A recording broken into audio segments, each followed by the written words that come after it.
warahmatullahi wabarakatuh. Perkenalkan, nama saya Rena Zelda Primalia. Saya dari kelas 1 EA21. Di sini saya akan menjelaskan mengenai sejarah dan fungsi dari bahasa Indonesia. Yang pertama adalah sejarah bahasa Indonesia. Sejarah bahasa Indonesia dimulai dari era perdagangan pada abad ke-7. Penggunaan bahasa Melayu sendiri tidak terbatas pada kawasan Nusantara saja, namun menyeluruh pada kawasan Asia Tenggara. Kala itu, bahasa yang digunakan sebagai bahasa perhubungan bangsa-bangsa yang berdagang di area Asia Tenggara adalah bahasa Melayu.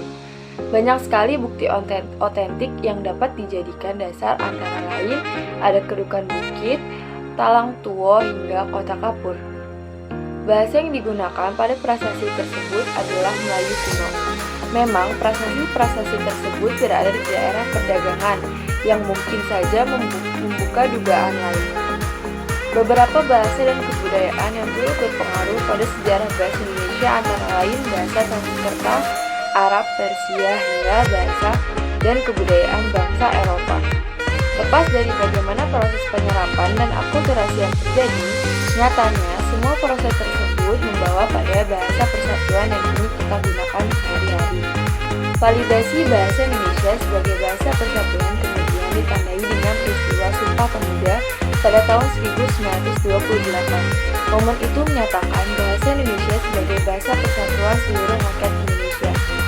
Secara nasional, momen yang juga mengukuhkan penggunaan dan pengakuan bahasa Indonesia adalah momen proklamasi kemerdekaan pada tahun 1945.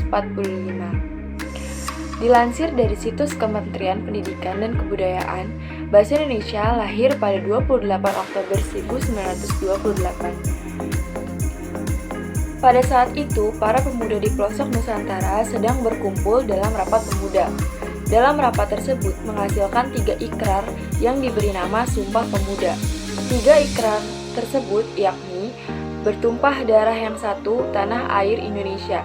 Yang kedua, berbangsa yang satu, bangsa Indonesia. Yang ketiga, menjunjung bahasa persatuan, bahasa Indonesia. Selanjutnya ada fungsi bahasa Indonesia. Fungsi bahasa Indonesia ini dibagi menjadi 2. Yang pertama, sebagai bahasa nasional. Sebagai bahasa nasional ini dibagi menjadi 4. Yang pertama itu adalah lambang kebanggaan nasional. Sebagai lambang kebanggaan nasional, bahasa Indonesia memancarkan nilai-nilai sosial budaya luhur bangsa Indonesia. Dengan keluhuran nilai yang dicerminkan bahasa Indonesia, kita harus bangga dengannya, kita harus menjunjungnya, dan kita harus mempertahankannya. Yang kedua ada lambang identitas nasional. Bahasa Indonesia merupakan lambang bangsa Indonesia. Berarti dengan bahasa Indonesia dapat diketahui siapa kita, yaitu sifat, perangai, dan watak kita sebagai bangsa Indonesia. Yang ketiga ada alat pemersatu berbagai ragam masyarakat yang berbeda latar belakang sosial, budaya, dan bahasanya. Dengan bahasa Indonesia, bangsa Indonesia merasa aman dan serasi hidupnya, sebab mereka tidak merasa bersaing dan tidak lagi merasa dijajah oleh masyarakat suku lain. Kedudukan dan fungsi bahasa daerah masih tegar dan tidak bergoyah sedikit pun. Bahkan bahasa daerah dapat diharapkan memperkaya khazanah bahasa Indonesia. Yang keempat, ada alat perhubungan antar daerah. Dengan bahasa Indonesia, kita dapat saling berhubungan untuk segala aspek kehidupan. Kita dapat saling berkomunikasi, bertukar pikiran dan informasi dengan suku lain yang berlatar belakang bahasa yang berbeda. Yang kedua ada sebagai bahasa resmi. Pertama, bahasa resmi kenegaraan. Keputusan-keputusan, dokumen-dokumen, dan surat-surat resmi yang dikeluarkan oleh pemerintah dan lembaga-lembaganya dituliskan dalam bahasa Indonesia. Pidato-pidato atas nama pemerintah atau dalam rangka menunaikan tugas pemerintah diucapkan dan dituliskan dalam bahasa Indonesia. Yang kedua, sebagai bahasa pengantar dalam dunia pendidikan.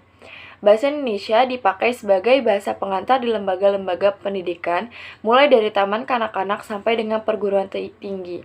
Konsekuensi pemakaian bahasa Indonesia sebagai bahasa pengantar di lembaga pendidikan tersebut, maka materi pelajaran berbentuk media cetak hendaknya juga berbahasa Indonesia, khususnya di perguruan tinggi. Yang ketiga ada alat penghubung pada tingkat nasional serta kepentingan pemerintah. Bahasa Indonesia dipakai dalam hubungan antar badan pemerintah dan penyaluran informasi kepada masyarakat untuk kepentingan perencanaan dan pelaksanaan pembangunan serta pemerintah. Dengan mengadakan penyeragaman sistem administrasi dan mutu media komunikasi massa. Tujuannya agar isi atau pesan yang disampaikan dapat dengan cepat dan tepat diterima oleh kedua belah pihak masyarakat. Yang keempat ada alat pengembang kebudayaan, ilmu pengetahuan, dan teknologi. Kebudayaan nasional Indonesia yang beragam berasal dari masyarakat Indonesia yang beragam pula. Hampir tidak mungkin dapat disebarluaskan kepada dan dinikmati oleh masyarakat Indonesia lain tanpa bahasa Indonesia. Yang terakhir ada kenapa bahasa Indonesia penting untuk dipelajari. Bahasa Indonesia merupakan bahasa yang resmi digunakan oleh para warga Indonesia. Bahasa Indonesia juga disebut sebagai bahasa pemersatu bangsa. Ini semua dikarenakan Indonesia memiliki banyak keragaman bahasa daerah yang belum tentu kita semua bisa menggunakan bahasa daerah tersebut. Oleh karena itu, mempelajari dan menggunakan bahasa Indonesia untuk kehidupan sehari-hari adalah hal yang penting untuk kita lakukan sebagai warga negara yang baik. Sekian penjelasan dari saya, kurang lebihnya mohon maaf. Wassalamualaikum warahmatullahi wabarakatuh.